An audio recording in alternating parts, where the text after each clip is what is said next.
আরে কি হলো, তাড়াতাড়ি করো, আমি তো অফিসে বেরাবো। আরে হ্যাঁ গো, তোমার গাড়ির পিছনে একটু ময়লা হয়ে গেছিল তো, তাই পরিষ্কার করে দিচ্ছি। ঠিক আছে, আমি আসছি। হ্যাঁ, সাবধানে যেও। ঠিক আছে। ব্যাস, আমার কাজ হয়ে গেছে। এবার আমি দেখি তুমি অফিস যাওয়ার নাম করে ঠিক কোথায় যাও। তোমার গাড়ির পিছনে আমি ব্রেকটা রেখে দিয়েছি। এবার তোমার স্কুটির পিছনে যেই বসবে। আরে মালতী, তুই এখন এখানে? আমি তো তোকেই খুঁজছিলাম। সাহেব, আপনি কোথায় যাচ্ছেন? আরে আমি তো তোর জন্যই এখানে ঘুরছি, যাতে তোকে নিয়ে আমি হোটেলে যেতে পারি। না না সাহেব, আজকে যাব না। ম্যাডাম দেখুন, আমাকে এক ব্যাগ বাজার করতে দিয়েছে, ঠিক সময় আবার না পৌঁছালে ম্যাডাম আবার চিৎকার করবে। আরে মন্দিরা, তোকে অত চিন্তা করতে হবে না, তুই আমার স্কুটির পিছনে বস, তোর বৌদিকে আমি ম্যানেজ করে নেবো, তারপর দেখতে হবে কত মজা দিই আমি। বস। ঠিক আছে, আপনি যখন এত করে বলছেন তখন চলুন। বস তুই। কি হলো মন্দিরা? সাহেব, আপনার স্কুটির পেছনে কি ফুটে গেল তো? এ কি, এটা আমার স্কুটির পিছনে কোথায়?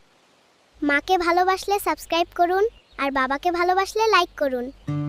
স্কুটির পিছনে কোথা থেকে আসলো? সেটা আমি কি করে বলবো সাহেব? সেটা তো আপনার জানার কথা। আরে আমি সত্যি বলছি, আমি জানি না এটা কে রেখেছে, কখন রেখেছে, আমি নিজেও জানি না। দূর বাবা, আমার অত কিছু জেনে লাভ নেই। আমি তাড়াতাড়ি বাড়িতে যাই, নাহলে ম্যাডাম আবার বকবে। আমি গেলাম। আরে মন্দিরা, দূর, যেটা ভেবেছিলাম সেটা হলোই না। ভাবলাম ওকে নিয়ে হোটেলে যাবো, মজা করবো, কিছুই হলো না। এই নিন ম্যাডাম আপনার বাজার। হ্যাঁ, সে তো বুঝলাম, কিন্তু তার পিছনে কি হয়েছে? পেছনে? কই ম্যাডাম, কি হবে? কিছুই হয়নি। না, খুঁড়িয়ে খুঁড়িয়ে হাঁটছিস দেখতে পাচ্ছি, নিশ্চয়ই কিছু একটা হয়েছে। আরে বল না, কি আছে? না না ম্যাডাম, আমি একদম ঠিক আছি, আমার কিচ্ছু হয়নি। ও আচ্ছা, তুই এক মিনিট দাঁড়া। হ্যালো, হ্যাঁ বলো। তাড়াতাড়ি বাড়িতে আসো। আসলে আমি সিঁড়ি থেকে পড়ে গেছি গো, আমার কোমরে খুব জোরে লেগেছে। ঠিক আছে, আমি আসছি এক্ষুনি, দাও। ম্যাডাম, আপনি সাহেবকে এত বড় মিথ্যা কথা বললেন? মিথ্যা কথা? এখন আমি আমার হাজবেন্ডের সঙ্গে কিভাবে কথা বলবো আর কিভাবে কথা বলবো না, সেটা তুই আমাকে শিখিয়ে দিবি তো? একদম, তো সাহেব চলে এসেছে। শ্রুতি, তুমি তো দেখছি একদম ঠিক আছো, তাহলে তুমি আমাকে মিথ্যা কথা কেন বললে?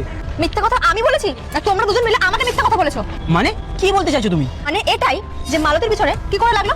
তো মালতীর পিছনে কি করে লাগলো সেটা আমি কি করে জানবো? দ্বিতীয় পর্ব দেখতে এখনই সাবস্ক্রাইব করুন। পরের অংশ খুব শিগগিরই আপলোড করা হবে, মিস করবেন না।